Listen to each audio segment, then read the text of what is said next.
Praise lord. ఫిబ్రవరి 20వ తేదీ 2021. ఈరోజు దేవుని వాగ్దానం.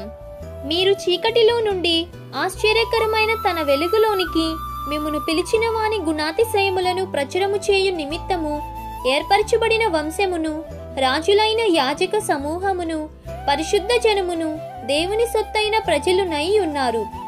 పేతురు రాసిన మొదటి పత్రిక 2వ అధ్యాయం 9వ వచనం. చీకటిలో నుండి దేవుడు మనల్ని ఎందుకు పిలిచాడు అంటే ఒక పరిశుద్ధ జనంగా ఆయన కొరకు బ్రతకాలని పిలిచాడు. లోకంలో దేవుని వెంబడించే వారికి శ్రమ వస్తుంది. అన్యజనుల మధ్యలో దేవుని కోసం నీవు ప్రత్యేకంగా నిలబడితే దేవుడు నీకు సహాయం చేస్తాడు. ఖచ్చితంగా నీ పక్షంగా నిలబడతాడు. ఆయన ప్రజలుగా ఉండడానికి దేవుడు మనల్ని పిలిచాడు. కాబట్టి ఈ దిన వాగ్దానం మీ అందరి జీవితంలో నెరవేరాలని కోరుతూ దేవుని సువార్త పరిచర్యలో మీ సహోదరి. ఆమేన్. God bless you.